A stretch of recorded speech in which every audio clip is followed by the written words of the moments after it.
வணக்கம் சார். வணக்கம். அனைத்து துறைகளிலும் இந்தியா வேகமாக வளர்ந்து வருவதாலும் அது பிடிக்காத எதிர்க்கட்சிகள் அதாவது கடுமையாக விமர்சனம் பண்ணுறதாகவும் பிரதமர் மோடி ஒரு போட்டியில் விமர்சிச்சிருக்கார். இன்னைக்கு okay, first of all political leader Trichy channel நேயர்களுக்கு கடந்த ஒரு மாதமாக நம்மளால் வீடியோ போட முடியல, அதனால் மன்னிக்கணும். இனிமே தினமும் பொலிட்டிக்கல் லீடரில் மக்கள் சார்ந்து வரக்கூடிய பொலிட்டிக்கல் சார்ந்த எல்லா செய்திகளும் தலைவர்கள், அதாவது அரசியல் சார்பு தலைவர்கள் வைக்கப்படும் கேள்விகளாக இருக்கட்டும், அவங்களோட செயல் திட்டங்களாக இருக்கட்டும், கட்சி சார்பு நடக்கப்படும் அனைத்து செயல்களை பற்றியும் விமர்சிக்கிறதுக்கும் மக்கள் என்ன யோசிக்கிறாங்களோ அதுக்கு பதிலளிக்கும் வகையில் நம்ம ஒவ்வொரு வீடியோவும் இனிமேல் வரும் ஒவ்வொரு நாளும் நம்ம கொடுக்க இருக்கோம். லீடர் சேனல் பார்வையாளர்கள் எங்களுக்கு தொடர்ந்து அந்த ஆதரவை கொடுக்கணுன்னு நான் கேட்டுக்கிறேன். ஓகே, நீங்கள் இன்றைக்கி முதல் கேள்வியே ஒரு மோடியை வச்சு ஆரம்பிச்சிருக்கீங்க. மோடிஜி அவர்கள் உண்மைதான், அவரை எதிர்க்கிறாங்க அப்படின்னா நம்ம மாநில உரிமையை பறிக்கிறது அவரு தான், அவரோட செயல் திட்டங்கள் தான்.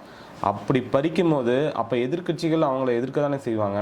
கண்டிப்பாக. அது மட்டுமே இல்லை, மும்மொழி கொள்கையாக இருக்கட்டும், நீட் தேர்வாக இருக்கட்டும், அதாவது ஏழ்மை நிலையில் இருக்கக்கூடிய மாணவர்களாக இருக்கட்டும், ஏழ்மை நிலையில் இருக்கவங்களாக இருக்கட்டும், நசுக்கப்படக்கூடிய திட்டங்களை தான் மோடிஜி அவர்கள் நமக்கு கொடுக்குறாரு. அது என்னன்னு தெரியல, தமிழ்நாட்டுக்கு மட்டும்தான் அவர் பாரபட்சம். எனக்கு தெரிஞ்சு பிஜேபி ஆட்சி வரும் தேர்தலில் சரியான ஒரு தக்க பதிலடி மக்கள் கொடுப்பாங்க. அது பிஜேபி உணர்வாங்க. அது மட்டும் இல்லாமல் காங்கிரஸ் கட்சி நிர்வாகிகளை பார்த்து பிரதமர் மோடி என்ன சொல்கிறாருன்னா, உங்கள் கட்சி ஒரு எதிர்கால இலக்கே இல்லாமல் நடத்துறீங்க அப்படின்னு சொல்லி கடுமையாக விமர்சனம் பண்ணுறாங்க கட்சி நிர்வாகிகளை பார்த்து. இல்லை, அதுக்கு காங்கிரஸ் தலைமை தான் பதில் சொல்லணும். ஏன்னா காங்கிரஸுமே இப்போ நிறைய இடங்களில் திறப்போகிறது கிடையாது, அது அவங்களுக்குமே தெரியும்.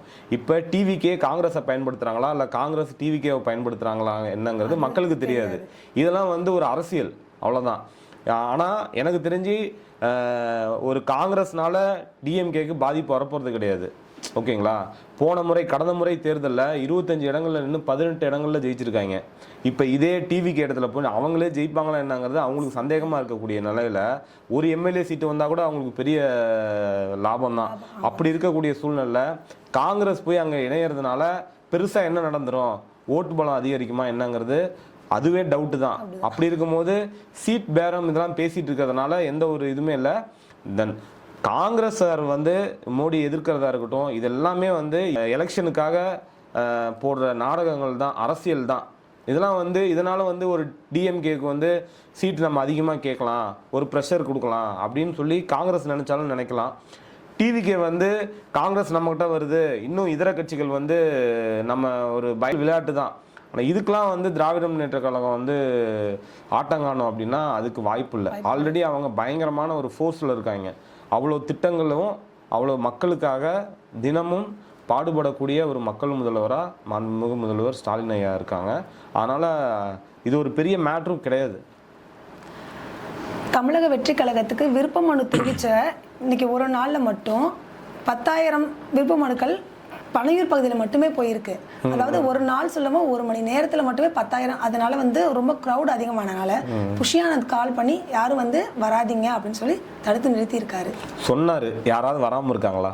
இல்லை, இளைஞர்கள் அதிகமாக வந்திருக்காங்க. எதுக்காக இவ்வளோ பேர் போகிறாங்க என்னங்கிறது அவங்களுக்குமே தெரியல. சரிங்களா? அதை தான் சொல்கிறேன். ஒரு கட்சியோட கோட்பாடுங்கிறதே அந்த கட்சி தொண்டர்களுக்கு இன்னும் தெரியல. ஃபஸ்ட்டு அந்த கட்சியோட கோட்பாடு என்ன, ஒரு கட்சினா எப்படி நடந்துக்கணும், தொண்டர்கள் எப்போ வரணும் போகணும் அப்படிங்கிறது நிலைப்பாட்டை ஃபர்ஸ்ட் அவங்க தொண்டர்களுக்கு கற்றுக் கொடுக்கணும்.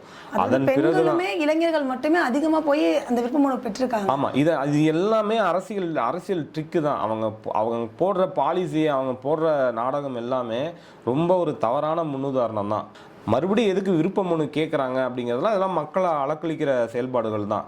இதெல்லாம் அவங்க தொண்டர்களுக்கு விஜய் அவர்கள் தான் அவங்களுக்கு தொண்டர்களுக்கு அவர் சொல்லணும், இதுதான் இந்த மாதிரி தான் அப்படின்னு சொல்லி. பல கூட்டங்களில் போய் டான்ஸ் ஆடுறாரு, நம்ம சொல்கிறதெல்லாம் கேலியாக பேசுகிறாரு, இதெல்லாம் பேசுகிறாரு. ஓகே, அது அவரோட ஸ்ட்ராட்டஜின்னு கூட வச்சுக்குவோம். ஆனால் அவர்கள் தொண்டர்களை அவர் முறைப்படுத்தணும்ல. நேற்றைய முன்தினம் கூட ஒரு வீடியோ ஒன்று பார்த்தோம். கோயம்புத்தூரில் சும்மா ஒரு வாக்கு சேகரிப்புக்காக இந்த விசில் சின்னத்தை பரப்புரை பண்ணுறதுக்காக போகிறாங்க. ஒரு ரெசிடென்ஷியல் விஐபிஸ் இருக்கிற ஏரியாவில் போயிட்டு விசில் பயங்கரமாக அடிச்சுட்டு காரு ரோடு பிளாக் பண்ணிட்டு இந்த மாதிரிலாம் வந்து தொந்தரவு கொடுத்துருக்காங்க பொதுமக்களுக்கு. இதெல்லாம் வந்து அவங்கள மக்களுக்கு வந்து இரிட்டேட் தான் பண்ணும். இதனால வந்து அந்த சின்னத்தை கடத்த முடியுமானா கிடையாது. இதெல்லாம் வந்து அந்த கட்சி தலைவர்னு ஒருத்தர் விஜய் அவர்கள் இருக்கார் அப்படின்னா தொண்டர்களுக்கு சொல்லலாம். புதிதாக இப்போ தான் அவங்க அரசியலுக்குள்ளே ஈடுபடுத்தப்படுறாங்க. அப்படிங்கும்போது அவங்களுக்கு அவர் தான் சொல்லி புரிய வைக்கணும். அவரும் சேர்ந்து விசில் அடிக்கிறது அதெல்லாம் அவர் செஞ்ச வேலை தானே. இப்போ இந்த 3ஆம் ஆண்டு துவக்க விழாலாம் அவர் தான் விசில் அடிச்சாரு. அப்போ அவர் விசில் அடிக்கும் போது நம்ம தலைவரே விசில் அடிக்கிறாருன்ட்டு தொண்டர்கள் அடிக்க தானே செய்வாங்க. இது போன்று தவறான ஒரு முன்னுதாரணமான இருக்கக்கூடிய தலைவர் நடத்துகிற கட்சி தான் தமிழக வெற்றி கழகம். இது வந்து 2026 வரும் தேர்தலில் வந்து மக்கள் வந்து அவங்களுக்கு சரியான ஒரு பாடம் புகட்டுவாங்க. அப்போ அவங்க மாறக்கூடிய ஒரு வாய்ப்புகள் இருக்கு. அதன் பிறகு அவர் படம் நடிக்க கூட போகலாம். என்ன என்னமோ நடக்கலாம். கடைசி படம் அப்படின்னு சொல்லி அவரே சொல்லியிருந்தாரு. கடைசி படம் இந்த வருஷத்துக்கான கடைசி படம்னு சொல்லியிருக்காரு. அது மக்களுக்கு இன்னும் தெரியல. தலைவர் தாவேகா கட்சி தலைவர் மேலே வந்து மனு போட்டிருந்தாங்க. அதாவது புலி படம் நடிச்சும்போது 15 கோடி ரூபாய் சம்பளத்தை மறைச்சதுக்காக மனுவை தள்ளுபடி பண்ணி இப்போ 1.5 கோடி அபராதமும் போட்டிருக்காங்க. ஆமாம், அவரு தான் வந்து ஊழலற்ற ஆட்சியை கொடுக்குறேன்னு சொல்லிட்டு இருக்காரு. நடிகர் வந்து எப்படி வந்து தமிழகத்தை ஒரு ஊழல் இல்லாத கட்சியாக கொண்டு வருவார் அப்படிங்கிறது இதே ஒரு சாட்சி தான். ஆமாம், இந்த ஆனால் ஒரு விஷயம் திரைப்படங்களில் இது போன்று நிறைய அவர் நடிக்கிற படங்கள் எல்லாமே ஏதாவது ஒரு ப்ராப்ளம்ஸ் வராமல் இருக்காது. ஏன்னா அந்த ப்ராப்ளம்ஸை இவர் தான் உருவாக்கி வச்சிருக்காரு. ப்ராப்ளம் வந்தால் தான் இவர் ப்ராப்ளத்தினால தான் ஹிட் ஆயிருக்காரு. அது வந்து மக்களுக்கு தெரிஞ்சாலும் தெரியாத மாதிரி அவருக்குன்னு ஒரு ஈர்ப்பு இருக்குது. என்ன பண்ணாங்க, நம்மளே ரசிப்போம்ல, விஜய்னா நம்மளே ரசிப்போம் எல்லாருமே. விஜய் நடிகராக வந்து எல்லாத்துக்குமே பிடிக்கும். ஆனால் அவர் ஒரு தலைவராக ஏற்றுக்க நம்ம மறுக்கிறோம், அவ்வளோதான். ஏன்னா அவருக்கு அந்த அனுபவம் கிடையாது. அரசியல் அனுபவங்கிறது அவருக்கு ரொம்ப கம்மியில் அனுபவமே கிடையாதுன்னு தான் சொல்லணும். பார்க்கறது வேற, போரில் நின்று அந்த இடத்துல நின்று அதை ஃபேஸ் பண்ணுற அப்படிங்கிற ஒரு சுச்சுவேஷனுங்கிறது வேறு. அந்த மாதிரி வந்து அவர் நிறைய எலெக்ஷனில் சந்தித்து மக்களோட துன்பங்களில் கூட நின்று அவங்களோட ரிஸ்க் எடுக்கிற ஒரு தலைவன் தான் ஒரு உண்மையான தலைவனாக இருக்க முடியும். அப்படி இருந்தவங்க தான் இன்றைக்கி இப்போ சீமான் அண்ணா கூட பார்த்திங்கன்னா ஏகப்பட்ட போராட்டங்கள் பண்ணிகிட்ருக்காரு. தினமும் மக்களை சந்தித்து பேசிகிட்டு இருக்காரு. இந்த மாதிரி அவராலே இப்போ வந்து 8% ஓட்டு தான் வாங்கியிருக்க முடியுது. ஆனால் இவர் வந்து எந்த அளவுக்கு வந்து நம்புறாரு அப்படிங்கிறது அவர் கூட இருக்க ஆட்கள் வந்து தவறான ஒரு அவருக்கு அட்வைஸ் பண்ணிட்டு இருக்காங்கன்னு தான் சொல்லணும். அது 2026 அவருக்கு புரியும்னு நான் நினைக்கிறேன். அதிமுக வந்து அமமுகவோட கூட்டணி வச்சதுனால அந்த அமமுகவோட கூட்டணிகள் அதிருப்தி அடைஞ்சிருக்காங்க. அதனால சசிகலா அம்மாவை பார்த்து பேசின நிர்வாகிகள் அனைத்து பேரையுமே டிஸ்மிஸ் பண்ணியிருக்காரு. இதெல்லாம் அரசியல் தாங்க. என்னன்னா இப்போ டிடி தினகரன் யார், அவங்க கூட இருந்தவங்க தான். அதனால் இது ரொம்பவுமே ஒரு அரசியல் தான். இது பொய்யான நியூஸாக கூட இருக்கலாம், தகவலாக கூட இருக்கலாம். இவரோட எல்லா பேட்டி கொடுத்துருக்காரு சார், அவரே பேட்டி கொடுத்து அதான் அரசியல், அவ்வளோதான். இதெல்லாம் ஒரு அரசியல் தான். ஏன்னா தலைமை இருக்காங்கல்ல, மோடிஜி இருக்கார்ல, அவரோட வழிநடத்தல தான் இபிஎஸ் அண்ணாவும் செயல்படுறாரு. டிடி தினகரனும் ஏன் வந்து இணைஞ்சிருக்காரு யோசிச்சு பாருங்க. அவரை எதிர்த்தவர் எடப்பாடி பழனிசாமி தவழ்ந்து சென்று பதவியை பிடிச்சவர்னு சொல்லிட்டு ஏன் இப்போ போய் அவரோடய போய் இணையணும்? எல்லாத்துக்கும் காரணம் மோடிஜி.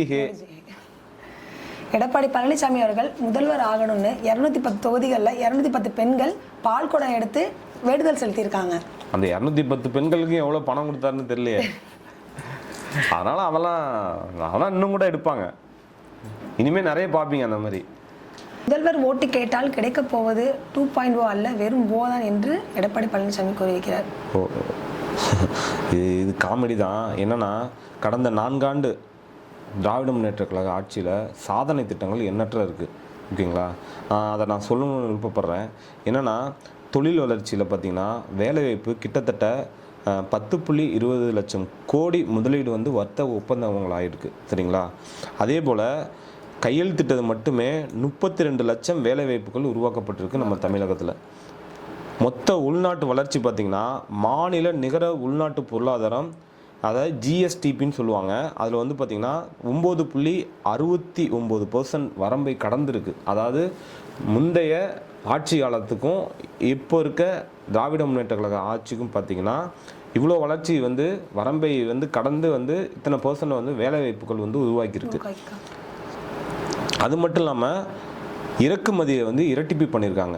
2020 21 பார்த்தீங்கன்னா டாலர் கணக்கில் 26.51 பில்லியனிலிருந்து 2024 to 25 வந்து பார்த்தீங்கன்னா 52.7 பில்லியனாக இறக்குமதி தொகை வந்து இரட்டிப்பு பண்ணியிருக்காங்க. இதெல்லாம் வந்து மிகப்பெரிய ஒரு வளர்ச்சி. அது மட்டும் இல்லாமல் சமூக சேவையில் பார்த்தீங்கன்னா அரசு பள்ளி திட்டங்களாக இருக்கட்டும், இல்லம் தேடி கல்வியாக இருக்கட்டும், இதெல்லாம் வந்து அவருக்கு தெரியலையா, இல்லை மறைச்ச கண்ணை காது எதுவும் கேட்கலையா, இல்லை கண்ணு தெரியலையா என்னன்னு எனக்கு தெரியல. உயர்கல்வி சேர்க்கை விகிதம் வந்து அதிகரிச்சிருக்கு இன்னைக்கு. அதாவது அரசு பள்ளி மாணவர்கள் வந்து உயர்கல்வியில் சேர்க்கை சதவீதம் வந்து மிகவும் அதிகரிச்சிருக்கு. அது மட்டும் இல்லாமல் திறன் மேம்பாட்டில் நான் முதல்வர் திட்டம் போன்ற திறன் மேம்பாட்டு திட்டங்கள்லாம் வந்து ரொம்ப முக்கியமான திட்டங்களாக வந்து மக்களுக்கு ரொம்ப பிடித்த திட்டமாகவும் பயன்படுத்த திட்டங்கள்லாம் இது எல்லாமே. அது மட்டும் இல்லாமல் மக்கள் நலத்திட்டம்னு பார்த்தீங்கன்னா பெண்களுக்கு, மாற்றுத்திறனாளிகளுக்கு, அப்புறம் இலவச பேருந்து அதெல்லாம் வந்து எவ்வளோ ஒரு தொலைநோக்கு பார்வையான திட்டங்கள். ஒவ்வொரு குடும்பத்தில் இருக்க பெண்களுக்கும் நேரடி உதவி வந்து பெற்றிருக்காங்க. இதெல்லாம் வந்து ஒரு மிகப்பெரிய வரவேற்கப்படக்கூடிய திட்டங்கள் தான். அது மட்டும் இல்லாமல் சுகாதாரம் அப்படி பார்த்தீங்கன்னா மக்கள் தேடி மருத்துவம் அதெல்லாம் வந்து திராவிட முன்னேற்ற கழகத்தில் தான் கொண்டு வந்தாங்க. அது மட்டும் இல்லாமல் ஸ்கூலில் வந்து காலை உணவு திட்டம் அதுவும் திராவிட மாடலில் தான் கொண்டு வந்தாங்க. இப்போ அர்பன், ரூரல் இதெல்லாம் வந்து பார்த்திங்கன்னா பராமரிப்பு பணிகள்லாம் வந்து பார்த்திங்கன்னா 63 சிலைகள் மற்றும் 11 நினைவு சின்னங்கள் வந்து கொண்டு வந்திருக்காங்க. மாநில வரலாற்றில் அறிவை வளர்த்தல் திட்டம்னு சொல்லிட்டு எண்ணற்ற திட்டங்கள் வந்து இந்த திராவிட முன்னேற்ற கழக அரசு வந்து கொண்டு வந்திருக்கு. அது மட்டும் இல்லாமல் கலை மற்றும் கலாச்சாரத்தில் பல்வேறு சமூக பண்பாட்டு நிகழ்ச்சிகள் மற்றும் விழாக்கள் நிறைய நடத்தி வச்சுருக்காங்க. அப்புறம் மற்ற சாதனைகள்லாம் இது மாதிரி எண்ணற்ற சாதனைகள் சொல்லிகிட்டே போயிட்டு இருக்கலாம். இப்படி எண்ணற்ற சாதனைகளை கொண்டு வந்த திராவிட முன்னேற்ற கழக அரசை பார்த்து வரும் தேர்தலில் வந்து 2.0 கிடையாது, வெறும் ஓ அப்படின்னு சொன்னார்னா அந்த ஓ வந்து அவருக்காக தான் இருக்குமே தவிர திராவிட முன்னேற்ற கழகத்துக்கு கிடையாது. இன்னும் மக்களோட திட்டங்கள் வந்து எண்ணற்ற திட்டங்கள் வந்து அறிக்கையாக விட ரெடியாக இருக்காங்க. அதை பார்த்ததுக்கப்புறம் அவர் சொல்லட்டும், அடுத்து பார்ப்போம். தாவேகா மற்றும் காங்கிரஸ் கூட்டணி பேர எப்படி பார்க்குறீங்க? அதுதான், இதெல்லாம் வந்து அரசியல் நாடகம் தான். அதாவது அதாவது தாவேகாவுக்கு காங்கிரஸ் தேவையா, காங்கிரஸ் வந்து தாவேகாவுக்கு தேவையான்னு பார்த்தீங்கன்னா ரெண்டு பேருக்குமே ஒன்றும் பெரிய ஒரு பவர் கிடையாது. காங்கிரஸுக்கு வந்து திமுகனால தான் காங்கிரஸுக்கு வந்து போன முறை வந்து 25 இடங்களில் நின்று 18 இடங்களில் வந்து ஜெயிச்சாங்க. அதனால இப்போ இதே வந்து 25 சீட்டு வந்து தாவேகா கொடுக்கட்டும், இவங்க 18 இடம் ஜெயிப்பாங்களான்னு பாருங்க. திமுக ஆட்சிக்கு வந்தால் தமிழகத்தோட நிலை என்ன, தாவேகா ஆட்சிக்கு வந்தால் தமிழகத்தோட நிலை என்ன? நான் அதான் சொன்னேனே, இப்போ திராவிட முன்னேற்ற கழகம் வந்து இந்த கடந்த 5 ஆண்டுகளில் வந்து என்னென்ன திட்டங்கள் வந்து இந்த மாதிரி கொண்டு வந்திருக்காங்க அப்படின்னு சொல்லி பார்த்தோம். நம்ம மாண்புமிகு நகராட்சி நிர்வாகத்துறை அமைச்சர் வந்து கே நேரு அவர்கள் அதை எல்லாமே கொண்டு வந்து திருச்சி மாநகரில் அவ்வளோ திட்டங்கள் செயல்படுத்தியிருக்காரு. திருச்சியில் பஞ்சப்பூர் ஒருங்கிணைந்த பேருந்து முனையம் வந்து கொண்டு வந்திருக்காரு. இந்த பஞ்சப்பூர் பேருந்து நிலையம் வந்து வந்ததுனால இங்கே வந்து பேருந்து நெருக்கடிகள்லாம் வந்து இப்போ பெருமளவு வந்து குறைஞ்சிருக்கு திருச்சியில் வந்து. ஏன்னா பைபாஸில் வந்து போட்டிருக்காங்க. இந்த திட்டம் வந்து உண்மையிலேயே ஆசிய லெவலில் பாராட்டப்பட்ட ஒரு பெரிய ஒரு திட்டமாக தான் பார்க்கப்பட்டிருக்கு. இதனால் வந்து திருச்சியின் மிகப்பெரிய அரசு திட்டம் பழைய சத்திரம் மத்திய பேருந்து நிலையம் நெரிசல் தீர்வு, அனைத்து மாவட்ட மாநில பேருந்துகளும் ஒரே இடத்தில், வணிக வளாகம், நடைபாதை, நவீன வசதி, இவ்வளோ அதில் உள்ள நவீனமயமாக்கப்பட்ட ஒரு பேருந்து நிலையம் தான் பஞ்சப்பூர் பேருந்து நிலையம். அதை வந்து திருச்சி கொண்டு வந்தவர் மாண்புமிகு நகராட்சி நிர்வாகத்துறை கே நேரு அவர்கள். டிஎம்கே ஆட்சியில் மாண்புமிகு முதலமைச்சர் ஐயா ஸ்டாலின் அவர்கள் இவங்க கொண்டு வந்தது தான் இந்த திருச்சியில் மிகப்பெரிய ஒரு பேருந்து நிலையம். அதுக்கப்புறம் ஸ்மார்ட் சிட்டி திட்டங்கள்னு பார்த்தீங்கன்னா புத்தூரில் புதிய வணிக வளாகம், தில்லைநகர், சத்திரம், உறையூர் பகுதிகளில் சாலைகள் அகற்றப்பட்டிருக்கிறது, சாலையை வந்து அகலப்படுத்திருக்கிறாங்க. அப்புறம் மழைநீர் வடிகால், அப்புறம் எல்இடி தெருவிளக்குகள், அப்புறம் மல்டி லெவல் கார் பார்க்கிங் திட்டம், அப்புறம் நகர அழகு, இந்த மாதிரி வர்த்தக வளர்ச்சி, இந்த மாதிரி எண்ணற்ற திட்டங்கள்லாம் வந்து ஐயா கே நேரு அவர்கள் வந்து உருவாக்கி கொடுத்துருக்காரு. அது மட்டும் இல்லாமல் காவேரி ஆற்றங்கரை மேம்பாடு மட்டுமே, நடைபாதை, பூங்கா, விளையாட்டு இடங்கள், சுற்றுலா வளர்ச்சி, ஸ்ரீரங்கத்தில் வந்து ராக்ஃபோர்ட்டை இணைக்கும் மேம்பாடு, இது எல்லாமே ஐயா கே.என். நேரு அவர் குடிநீர் அடிப்படை வசதிகளில் புதிய குடிநீர் குழாய்களாக இருக்கட்டும், அப்பர் லோயர் டேங்க் அமைக்கிறதா இருக்கட்டும், மாநகராட்சியில் பல வார்டுகளில் தினசரி குடிநீர் விநியோகமாக இருக்கட்டும், புறநகர் பகுதிகளில் விரிவுபடுத்துறதா இருக்கட்டும், குடிநீர் பிரச்சனையை பெரிய அளவில் குறைச்சிருக்காரு ஐயா மாண்புமிகு கே.என். நேரு அமைச்சர் அவர்கள்.